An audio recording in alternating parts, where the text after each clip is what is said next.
I want people to realize that there is a history in Canada of this. Now, you could take what you want from this. Just bear in mind, this is actual historical stuff in Canada, and that would be this. Yes, Canada Security Intelligence Services, CSIS, a CSIS informant named Grant Bristow was the co-founder and leading figure within the white supremacist group, the Heritage Front, which turned out to be a terrorist organization. They tried to commit hits on, I think, political figures in Canada. It was something crazy. And these are the key details from the Heritage Front affair. Infiltration and formation. Grant Bristow was a paid undercover agent for CSIS, and he became instrumental in the 1989 creation and direction of the Heritage Front. So I want people to realize that this is not beyond the pale. And sometimes the people in charge of things, they run out of good ideas, so they just rehash old ones. You know what I mean? Just throwing that one out there so people understand what actually has happened in Canadian history, and what we're seeing today might be one of those things. It was just released by the Justice Center for Constitutional Freedoms just a week ago.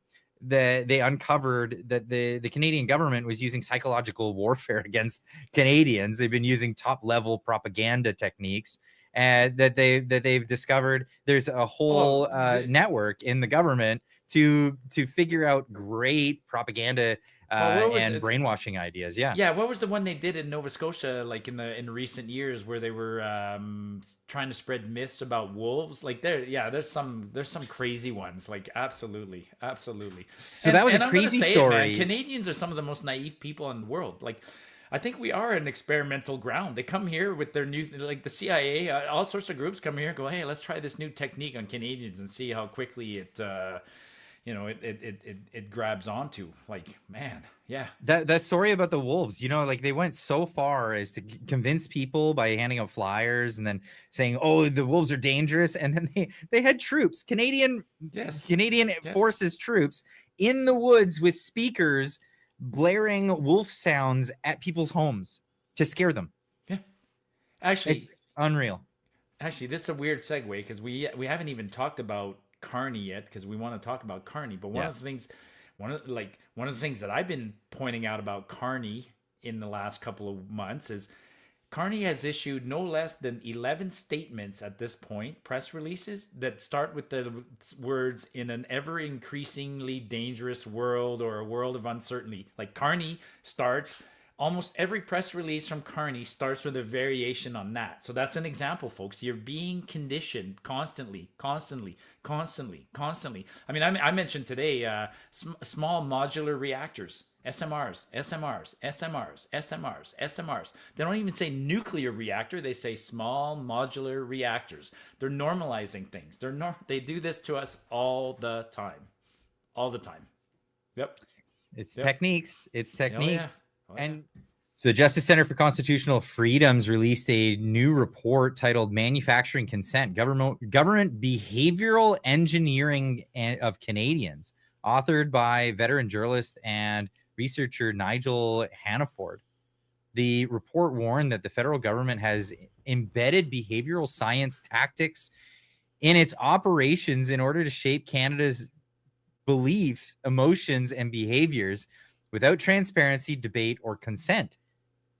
Report author Mr. Hannaford says no democratic government should run psychological operations on its own citizens without oversight.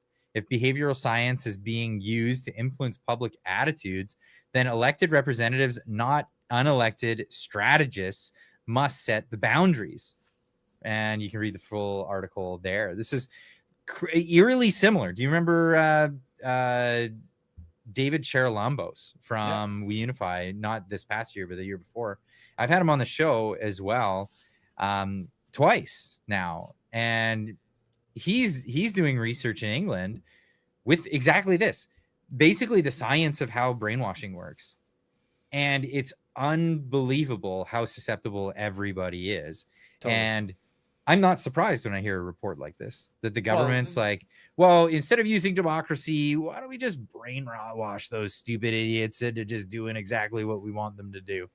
well, look at all the battles in the last decade, and now that when you see it in this light, they all make like, yeah, there's a battle right now. Some people say land acknowledgements need to end because that's an example. Like when you start every single day at a school or somewhere, and you tell a 6-year-old kid, you know, today I want to acknowledge that I'm on unceded territory that used to belong to somebody else. You're conditioning them to think that they are whatever, an invader, and that they don't belong here. I mean, I'm not an expert, but that's what they're doing. And pronouns and compelled speech and all of that. It's all, yeah, it's when it's, if it's done casually once in a while, it's one thing. When it's done repeatedly over and over and over and over by your government in particular, then it's a whole other thing.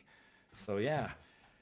I mean, I love repetition. watching Repetition is the key to conditioning. Yeah. Whether it's conditioning for positive things, because you want, you know, exercise is repetition, practicing, you know, mental exercises, that's repetition. That's good. I mean, it keeps you healthy, but repetition can also put you in detriment. It can even train JD Vance you put to it be in a his tweet, right? JD Vance, like, Canada's a nation that has convinced itself that diversity is a strength, and I've heard that one over and over, folks.